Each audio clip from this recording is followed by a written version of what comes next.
Hello friends, welcome to Riya's Kitchen Vibes.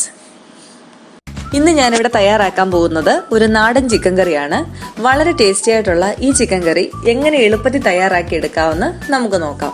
ഇതിനുവേണ്ടി ഞാനിവിടെ 650 gram chicken ആണ് എടുത്തു വെച്ചിരിക്കുന്നത്. ഇതിലേക്ക് ആവശ്യമുള്ള മറ്റ് സാധനങ്ങൾ സവോള, തക്കാളി, പച്ചമുളക്, കറിവേപ്പില, ഇഞ്ചി, വെളുത്തുള്ളി, കാശ്മീരി മുളക് പൊടി, മല്ലിപ്പൊടി, മഞ്ഞൾപ്പൊടി, ഗരം മസാല, ഉപ്പ്, എണ്ണ ഇവയാണ്. ഇനി കറി തയ്യാറാക്കാനായി തുടങ്ങാം. അതിനുവേണ്ടി ഒരു പാൻ വെച്ച് അതിലേക്ക് കുറച്ച് വെളിച്ചെണ്ണ ഒഴിച്ചു കൊടുത്തിട്ടുണ്ട്. നാടൻ കറി ആയതുകൊണ്ട് വെളിച്ചെണ്ണ തന്നെയാണ് ഉപയോഗിക്കേണ്ടത്. എണ്ണ ഒന്ന് ചൂടായി വരുമ്പം ഇതിലേക്ക് ഇഞ്ചിയും വെളുത്തുള്ളിയും കൂടെ ചേർത്ത് കൊടുക്കാം. ഞാനിവിടെ 1 ടേബിൾ സ്പൂൺ വീതമാണ് ഇഞ്ചിയും വെളുത്തുള്ളിയും എടുത്തിരിക്കുന്നത്. ഇനി ഇതൊന്ന് വഴറ്റി കൊടുക്കാം. ഇതൊന്ന് വാടി വരുമ്പം ഇതിലേക്ക് സവോള ചേർത്ത് കൊടുക്കാം.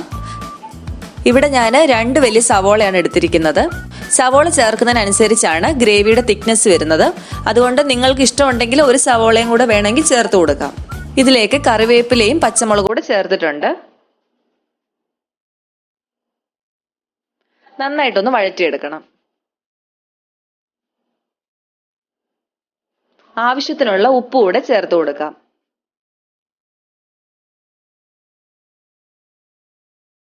സവോള നല്ല ബ്രൗൺ കളർ ആകുന്നത് വരെ വഴറ്റിയെടുക്കണം.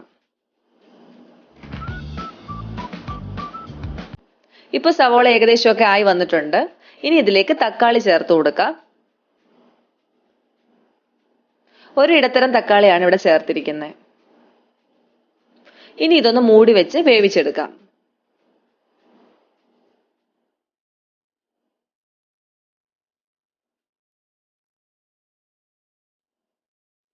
തക്കാളി നന്നായി വെന്ത് കിട്ടിയിട്ടുണ്ട്.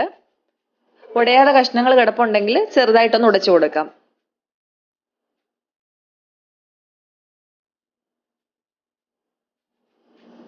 ഇനി ഇതിലേക്ക് പൊടികൾ ഇട്ട് കൊടുക്കാം. 1.5 ടേബിൾ സ്പൂൺ കാശ്മീരി മുളക് പൊടി, 2 ടേബിൾ സ്പൂൺ മല്ലിപ്പൊടി, 1/4 ടേബിൾ സ്പൂൺ മഞ്ഞൾപ്പൊടി, 1/2 ടേബിൾ സ്പൂൺ ഗരം മസാല ഇങ്ങനെയാണ് ചേർത്തിരിക്കുന്നത്. ഇനി ഇത് നന്നായിട്ടൊന്ന് വഴറ്റിയെടുക്കണം.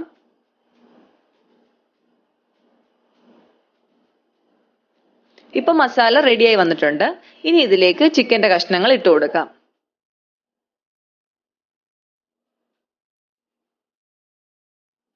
മസാലയും ചിക്കനും കൂടെ നന്നായിട്ട് മിക്സ് ചെയ്തെടുക്കാം. ഇനി ഇത് അടച്ചു വെച്ച് മീഡിയം ഫ്ലെയിമിൽ ഒരു 10 മിനിറ്റ് ഒന്ന് വേവിച്ചെടുക്കാം. ഈ സമയത്ത് ചിക്കനിൽ നിന്നുള്ള വെള്ളം ഇറങ്ങും. ആ വെള്ളത്തിൽ ചിക്കൻ കുറച്ച് വെന്ത് കിട്ടും. ചിക്കനിൽ നിന്ന് ഒരുപാട് വെള്ളം ഇറങ്ങിയിട്ടില്ല. ഈ ചിക്കനിൽ കുറച്ച് വെള്ളം മാത്രമേ ഇറങ്ങിയിട്ടുള്ളൂ. എന്നാലും അത്യാവശ്യം ചിക്കൻ വെന്തിട്ടുണ്ട്. എല്ലാം കൂടെ ഒന്നുകൂടെ ഒന്ന് മിക്സ് ചെയ്തെടുക്കാം.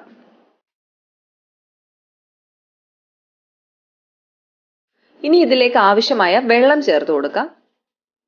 നിങ്ങളുടെ ഇഷ്ടം അനുസരിച്ച് എത്രമാത്രം ഗ്രേവി വേണം എന്നുള്ളതനുസരിച്ചാണ് വെള്ളം ചേർക്കേണ്ടത്. ഞാനിവിടെ 3 കപ്പ് വെള്ളമാണ് ചേർത്ത് കൊടുക്കുന്നത്. ചൂടുവെള്ളമാണ് ചേർത്ത് കൊടുക്കേണ്ടത്. ഇനി ഇത് അടച്ചു വെച്ച് കുക്ക് ചെയ്യാം. ഇപ്പൊ കറി നന്നായിട്ട് തിളച്ചൊക്കെ വന്നിട്ടുണ്ട്. ചിക്കൻ നന്നായിട്ട് തന്നെ വെന്തിട്ടുണ്ട്. ഇനി ഇത് തുറന്നു വെച്ച് വേവിച്ചെടുക്കാം. ചിക്കന്റെ ചാറ് കുറച്ചുകൂടെ കുറുകണമെന്നുള്ളവർ തുറന്നു വെച്ച് തന്നെ വേണം ഈ സമയത്ത് വേവിക്കാനായിട്ട്. ഇപ്പൊ ചിക്കന്റെ ചാറൊക്കെ ഒന്ന് കുറുകിയിട്ടുണ്ട്. ഫൈനലായിട്ട് ഞാൻ ഇതിലേക്ക് 1/4 ടീസ്പൂൺ ഗരം മസാലയും കൂടെ ചേർത്ത് കൊടുക്കുന്നുണ്ട്. ഇത് കറിക്ക് നല്ലൊരു ഫ്ലേവർ കൊടുക്കും. എല്ലാം കൂടെ ഒന്നുകൂടെ ഒന്ന് മിക്സ് ചെയ്തെടുക്കാം. ഇപ്പൊ ഗ്രേവിയൊക്കെ കറക്റ്റ് പരുവമായിട്ട് വന്നിട്ടുണ്ട്. നല്ല തിക്കായിട്ടുള്ള ഗ്രേവിയൊക്കെ കിട്ടിയിട്ടുണ്ട്. ഇനി ഫ്ലെയിം ഓഫ് ചെയ്യാം. നല്ല ടേസ്റ്റി ആയിട്ടുള്ളൊരു ചിക്കൻ കറിയാണിത്. നിങ്ങൾ ഈ രീതിയിലല്ല ചിക്കൻ ഉണ്ടാക്കുന്നതെങ്കിൽ ഒരു പ്രാവശ്യമെങ്കിലും ഈ രീതിയിലൊന്ന് തയ്യാറാക്കി നോക്കുക. തീർച്ചയായിട്ടും നിങ്ങൾക്ക് ഇഷ്ടപ്പെടും. പൊറോട്ട ആയാലും കപ്പ ആയാലും ചോറായാലും ഈ ചിക്കൻ കറി സൂപ്പർ കോമ്പിനേഷൻ ആണ്. അപ്പോൾ തീർച്ചയായിട്ടും നിങ്ങൾ ട്രൈ ചെയ്ത് നോക്കുക. ട്രൈ ചെയ്ത് നോക്കുന്നുണ്ടെങ്കിൽ ഫീഡ്ബാക്ക് അറിയിക്കണം. അപ്പോൾ ഇന്നത്തെ റെസിപ്പി എല്ലാവർക്കും ഇഷ്ടമായെന്ന് വിചാരിക്കുന്നു. ഇഷ്ടമായെങ്കിൽ ലൈക്ക് ചെയ്യുക, കമൻറ്റ് ചെയ്യുക, ഷെയർ ചെയ്യുക. പിന്നെ നമ്മളുടെ ചാനൽ ആരെങ്കിലും സബ്സ്ക്രൈബ് ചെയ്തിട്ടില്ലെങ്കിൽ പ്ലീസ് സബ്സ്ക്രൈബ്. ഇനി ഒരു അടിപൊളി ഡിഷുമായിട്ട് നമുക്ക് കാണാം. Thanks for watching.